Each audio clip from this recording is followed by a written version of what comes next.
कई बार ये लगता है कि एक ही विषय पर बार बार क्यों बोला जाए या क्या बोला जाए। मुझे लगता है कि लड़ाई जब लंबी हो तो हर बार अपनी लड़ाई की बात को कहना जरूरी हो जाता है, और जिस वक्त सुनने वाले जिनके ऊपर जिम्मेदारी थी कि वो सुनेंगे, वो आपकी आवाज को नजरअंदाज करें, तो फिर अपनी आवाज को और बुलंद करना होता है। इसी मंच से कई बार जातिवार जनगणना को लेकर बात हुई, कई बार आरक्षण को लेकर बात हुई, और आज भी एक विषय है निजी क्षेत्र में सरकारी धन से पोषित सभी निजी क्षेत्र, और इस विषय को जो कि बहुत महत्वपूर्ण है, इस पर बात करते हुए मंडल कमीशन का रेफरेंस जरूर लेना चाहिए। मंडल कमीशन अपनी सिफारिश में यह बात साफ कहता है कि अगर सरकार से किसी ने 1 रुपए का भी मदद ली किसी भी रूप में, तो वो निजी संस्थान नहीं रहा।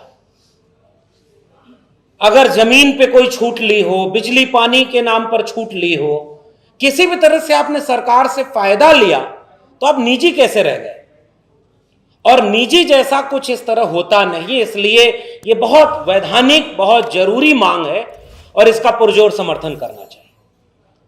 और निजी क्षेत्र में जो शैक्षणिक संस्थान है, इसमें तो सबसे पहले ये मांग होनी चाहिए, हर निजी क्षेत्र में आरक्षण हो। ये मांग इसलिए भी जरूरी है कि आरक्षण बचा ही कितना है जहां मिल रहा है।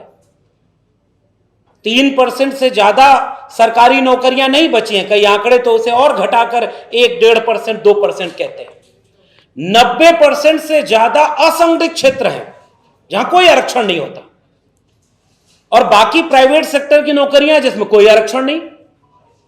लेकिन आप कल्पना करिए कि जंतर मंतर पर एक प्रोटेस्ट हो और उसमें शिक्षा मंत्री का इस्तीफा हो जाए, तो तुरंत सोशल मीडिया पर नए पेज बन जाते हैं, आरक्षण हटाओ आंदोलन। कोई ये ना पूछे कि आरक्षण है कहां, कितना है। हम लोग जब उसे बचाने की बात करते हैं, तो वो तो हम सैद्धांतिक रूप से उसे बचाने की बात करते हैं कि संविधान ने दिया है, अगर यह भी छिन गया तो आपका आरक्षण खत्म हो जाएगा। और जिस दिन ईडब्ल्यूएस लागू हुआ उस दिन बहुत कुछ खत्म हो भी गया। सरकारी नौकरी और सरकारी शिक्षा दो ही जगह आरक्षण है, और दोनों बची नहीं है, तो फिर आपका आरक्षण है कहां? लेकिन फिर भी आरक्षण खत्म करने के लिए रोज बहस होती है। इसलिए आरक्षण समर्थकों को इस तरह के विषयों की गंभीरता को समझते हुए अपनी मांग के दायरे को बढ़ाना चाहिए। अभी विल्सन साहब बोल रहे थे, सुधांशु जी ने भी उसके टेक्निकल पॉइंट्स को आपके बीच में रखा। कोई भी सुप्रीम कोर्ट का जजमेंट पढ़ ले, जब 3 बनाम 2 से ईडब्ल्यूएस को पास किया गया कि सही है, उसमें टिप्पणी है उन जजों की जिन्होंने अपनी आपत्ति दर्ज की थी कि आपने एससी एसटी ओबीसी को इसमें शामिल क्यों नहीं किया? गरीब उसमें नहीं होते क्या?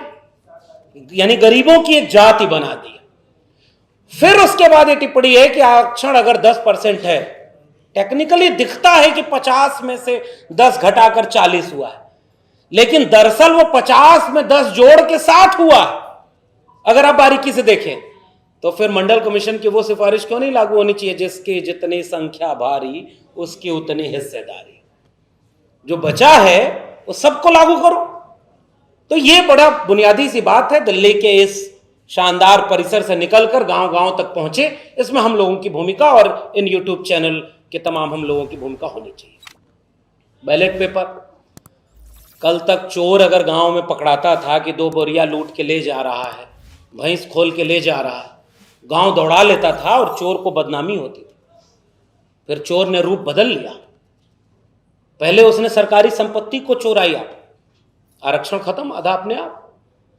सौगंध ली थी उसने कि मैं देश नहीं बिकने दूंगा, और बारी बारी एक एक चीज बेच दिया। तो चोरी करके बेच दिया, तो आपको लोगों को लगा कि चलो सरकारी संस्थानों की चोरी हुई है।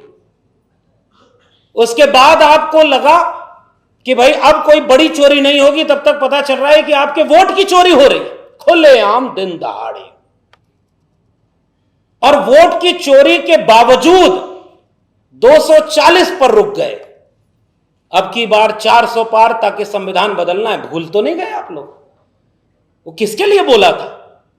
क्या उन एक बार जेंजी स्टाइल में प्रधानमंत्री कैमरे का एंगल बदल करके फ्रेंड्स को संबोधित करते हुए उन सांसदों पर भी कार्रवाई कर दिए होते जिन्होंने संविधान बदलने के लिए कहा था कि 400 सीटें चाहिए। मैं तो उस उत्तर प्रदेश से आता हूं जिसको थोड़ा सा धन्यवाद कहने का मन होता है कि उसने बीजेपी को रोक दिया, वरना अब तक ये संविधान की धज्जियां और उड़ चुकी होती, काफी तो उड़ चुकी है। वोट चोरी के बावजूद उन्होंने इतने सांसद जिताए, फिर जो कम रह गए उस कम रहने के बाद उन्होंने पॉलिटिकल पार्टियां तोड़ी। पिछले 2 संसद सत्र के बीच इस देश में क्या हुआ ये आप देख लीजिए। डिलिमिटेशन बिल आया, महिला आरक्षण के कवर में आया। आप कल्पना करिए, इस देश में मूर्खता का परीक्षण केवल कोरोना में ताली थाली बजवा कर नहीं किया गया था। गोबर खिलाने वाली बात, और विश्वविद्यालय से सुधांशु जी हैं, जितेंद्र मीणा जी हैं, सब लोग हैं, विश्वविद्यालयों को आरएसएस का अड्डा बना दिया। हम लोग यही बात बोलते रहे तो हम लोग को निशाने पर रखते थे, अब तो पूरा देश बोलता है। मुझे बड़ा सुकून होता है। आज तो संसद भवन में नारा भी लग रहा था कि दान का पैसा कहां मिलेगा? आरएसएस के खाते में। तो सारा लूट तो आरएसएस किया, और सबसे बड़ा हमला इस देश के विश्वविद्यालयों, स्कूल, कॉलेजों को किया कि आरएसएस का अड्डा बना दिया। और जो कुलपति, जितने कुलपति, मैं खुश होता हूं कि लोकसभा के नेता प्रतिपक्ष राहुल गांधी हो या अखिलेश यादव हो या और बड़े नेता हो, अब वो खुल के बोलते हैं इस आंदोलन के बाद, जिस आंदोलन में प्रधानमंत्री को कुछ फूल बरसाए जेंजीज ने, तो उनका मन आहत हो गया कि बच्चों में संस्कार गलत पड़ रहे हैं। और डाला किसना ताऊ जी से ये पूछे तो नहीं बताएंगे। कौन कौन सा अपशब्द प्रधानमंत्री ने बोला है इस मंच पर कहूं तो शोभा नहीं देगा।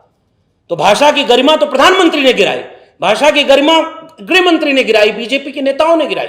हमारे यहां एक मुख्यमंत्री है, जब प्रधानमंत्री और गृह मंत्री थक जाते हैं तो उत्तर प्रदेश का मुख्यमंत्री भाषा की गरिमा गिराने में सबसे अव्वल रहता है, क्योंकि उसको अगले नंबर प्रधानमंत्री बनना है।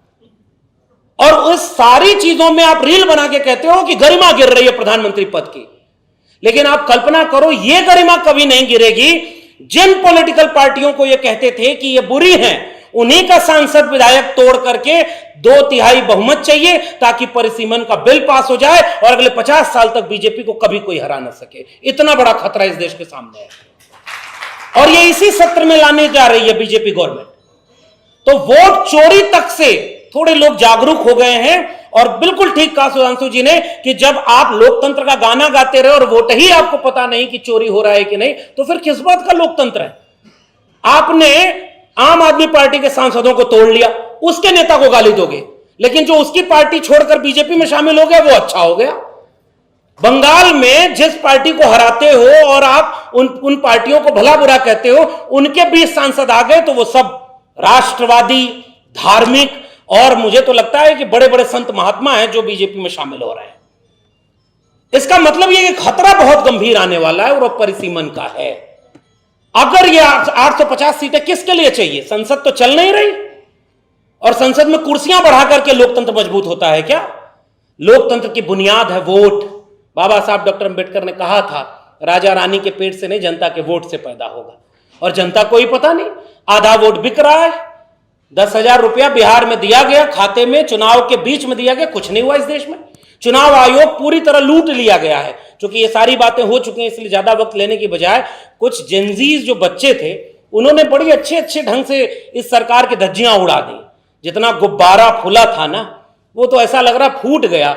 सफाई देने के लिए वीडियो बनानी पड़ रही है। इतने अच्छे शब्द इस देश के प्रधानमंत्री के लिए बोले गए, बुरा लगा। आप जब विपक्ष के नेताओं के खिलाफ बुलवा रहे थे तब मजा आ रहा था। संसद में खड़े होकर इस देश के मुसलमानों को अपमानित करवा रहे थे तब आपने एक शब्द नहीं बोला। आपने राहुल गांधी, अखिलेश यादव को गालियां दिलवाते हैं आप, तब आपको संस्कार नहीं याद आया। इसका मतलब यह है कि आप बहुत कुछ बर्बाद कर चुके हो। जब पलट कर वो आपके ऊपर आ रहा है तो आपको लग रहा है कि संस्कार खतरे में। नहीं साहब, इस देश की बुनियाद खतरे में, और बीजेपी और आरएसएस ने उसे डाला है। वो एक बच्चे वीडियो बना रहे थे, एक बड़ा भाई, ये छोटे, पूछ रहा है कि गांधी जी के 3 बंदर थे, कौन कौन से? कहा एक को दिखाई नहीं देता था, एक को सुनाई नहीं देता था, एक बोलता नहीं था। कहे वो तीनों कहाँ गए गांधी जी के बाद? तो कहा जिसको दिखाई नहीं देता वो आजकल के संस्थानों में बैठे हैं, जैसे चुनाव आयोग, उसको दिखाई नहीं देता, सुप्रीम कोर्ट उसको दिखाई नहीं देता कि देश में क्या क्या हो रहा है। दूसरा कहा कि जो बोलता नहीं वो कहां गया, तो उससे कहा कि जो है वो सरकार में बैठ गया है, कुछ भी जनता पूछे बोलेगा नहीं। तीसरा कहां गया, तो वो कहा वो मीडिया में बैठ गया है, उसको कुछ नहीं समझ में आता।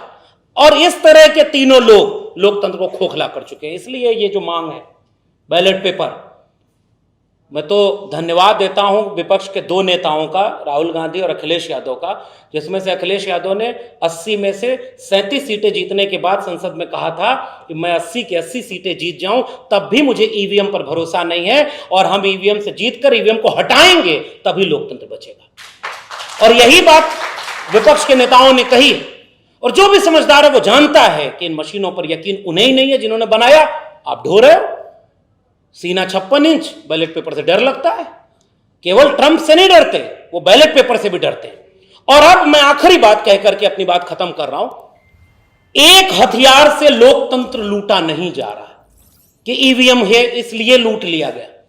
जहां ईवीएम की जरूरत वहां ईवीएम से लूटा जा रहा है।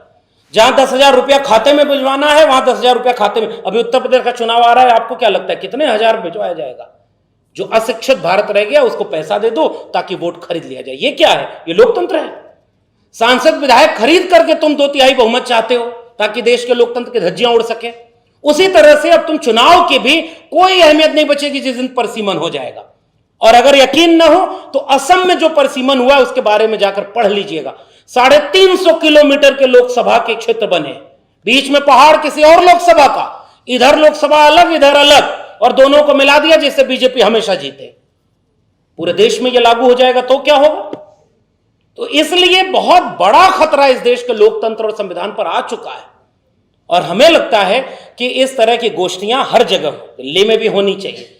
दिल्ली के लोग भी हर दिन, मैं तो इस मंच को इसलिए भी बार बार बधाई देता हूं कि ये बार बार हो। हम लोग बचपन में पढ़ते थे ना, करत करत अभ्यास थे जड़मत होत सुजान, रस्सी आवत जाते सिल पर पड़त निशान।